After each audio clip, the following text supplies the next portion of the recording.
Materi yang akan dibahas kali ini adalah luas permukaan. Untuk luas permukaan, kita harus bagi dulu untuk menjadi beberapa komponen utama. Jadi kita harus ketahui bahwa nanti untuk menghitung luas permukaan itu terdiri dari 3 komponen utama untuk prisma khususnya. Yang pertama ada luas alas, kemudian ada luas tutup, dan juga ada luas selimut. Kenapa? Karena kalau kita bicara dengan luas permukaan prisma, itu tidak selalu yang namanya luas permukaan itu adalah luas yang utuh semuanya lengkap. Ada yang luas permukaan itu tidak ada tutupnya.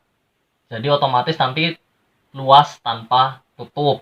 Ada yang luas permukaan itu hanya luas selimutnya saja yang dihitung juga ada. Jadi nanti tergantung konteks soalnya, khususnya nanti kalau sudah berbicara atau bahas tentang luas permukaan yang bangun-bangun yang secara real pada kehidupan nyata. Begitu pula juga kalau kita nanti bahas secara luas gabungan. Nah, otomatis nanti kalau ketika membahas luas gabungan pasti ada luas yang saling berhimpit. Jadi luas tersebut otomatis tidak akan terhitung. Nah, jadi harus kita ketahui bahwa luas permukaan itu tidak selalu utuh. Nah, dari luas alas, luas tutup, itu luasnya nanti sama. Jadi, luasnya apa? Ya tergantung dari bangun datar yang menjadi alas prisma itu sendiri. Kemudian, untuk luas selimut, itu rumusnya adalah keliling alasnya dikali tinggi prisma. Nah, nanti kalau luas permukaan prisma yang secara total, berarti otomatis bisa kita cari atau bisa kita susun rumusnya, yaitu 2 kali luas alas ditambah keliling alas kali tinggi prisma. Itulah luas permukaan prisma secara total.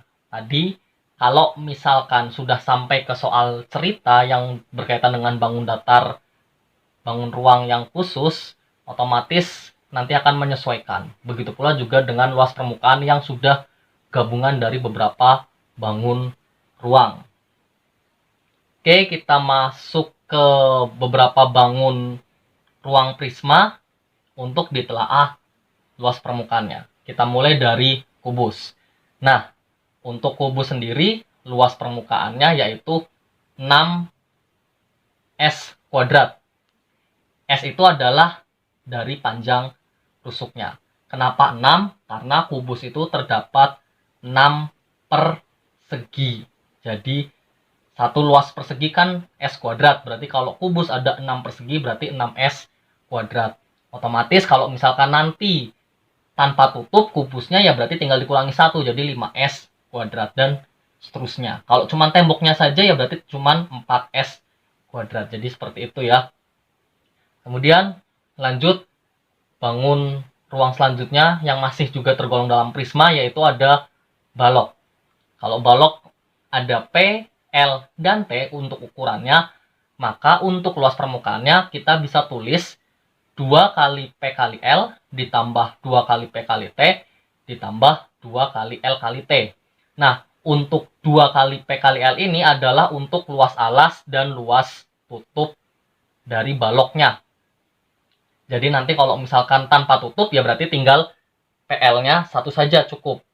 Nah, kalau misalkan cuman temboknya saja atau cuman selimutnya saja, ya berarti otomatis nanti yang dihitung hanya 2 PT ditambah 2 LT.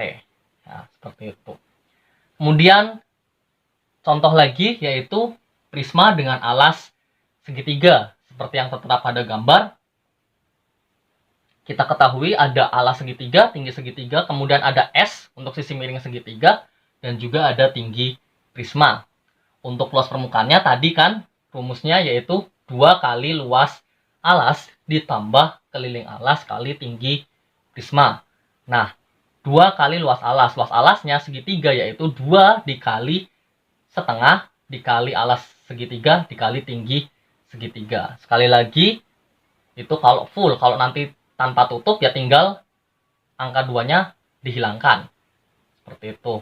Nah, kalau keliling alasnya ya tinggal kalian jumlahkan saja alas segitiga ditambah tinggi segitiga ditambah sisi miringnya atau S-nya dikali tinggi prisma. Itu seperti itu cara menyusun luas permukaan prisma secara total. Sekali lagi, yaitu 2 kali luas alas ditambah keliling alas dikali tinggi prisma.